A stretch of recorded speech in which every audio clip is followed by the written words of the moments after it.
Hello everybody, Adele and April here from Just Say Scrap with our Twisted Sisters video today. So we are taking the adorable gnome thin cut that you see here for today's project, and we are going to be twisting it a little bit into something. So I have pulled out some of our brand new colors. As you see, this is Acorn. So I'm making sure that I'm cutting this on our aluminum cut rail blade to the right size. That way when I use our die cutting machine, it will fit perfectly in there. And I'm putting it on our cutting mat with the entire thin cut. If the flower goes off a little bit, I'm okay with that because you'll see why. But our die cutting machine is on our die cut setting, and I do have it on 0 tightness. So if you have our die cutting machine, you can, you probably know what I'm talking about, but just throwing that through there along with all of the other thin cuts that we're doing.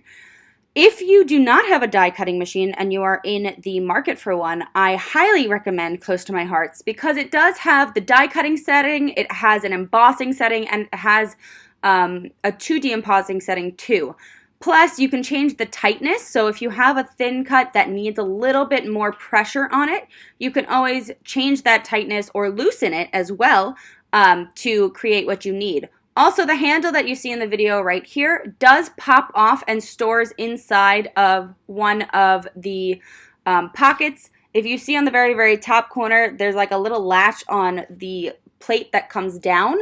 That actually opens up and you can store washi tape, your thin cuts even, the handle, anything in there, and then it closes up, condenses really, really well. Another really cool thing about our die cutting machine is once you open those 2 little side table things, it actually suction cups to the table that you are working on, so the die cutting machine does not move while you are doing your project. So now that I have cut everything out, we are going to start gluing this little gnome together. So new colors that I used pumpkin for the hat, which is a beautiful color. It replaced nectarine.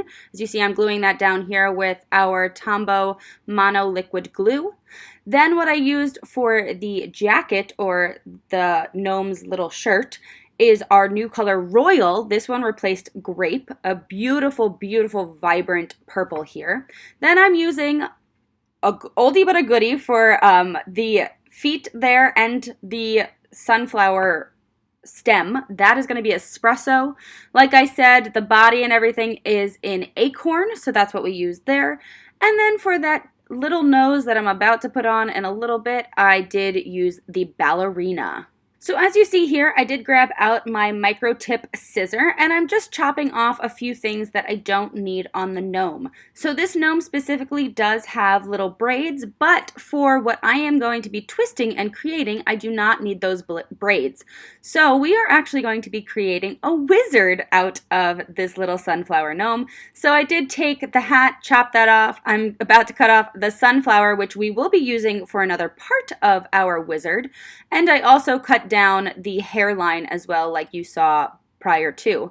So do you see how much that this gnome changed from a gnome to a wizard?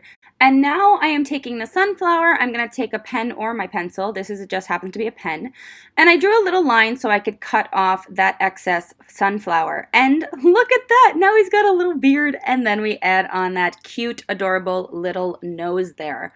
So then we wanted to spruce him up a little bit. So we actually took our Cozy Up dots, because they had some beautiful stars on there that we used to place on our hat, and we made him into an adorable little wizard. So the reason that his beard also does look lighter is because we actually did end up flipping it onto the light side of our cardstock. What's really nice about our cardstocks is they are two-toned, so you can get that contrast really easily. And what you see I'm doing here is I actually took our clear and our gold shimmer brushes, and I added a little bit of clear to his hat, a little bit of gold to the wand, just so it looks like he's casting a spell. And then I took one of our Spectrum Noir markers, a pale pink shades, and I colored in his nose a little bit, but then I decided to go over it with the golden yellow just to kind of make it a little bit more like his skin tone. So then I also took the gold yellow Spectrum Noir marker and added some little dimensions to his beard, as you see here, and he just looks absolutely adorable. So From gnome to wizard, there you have it. We also took a little bit of our espresso shimmer brush as well to color in his feet and wand, but there you go, that's our Twisted Sisters.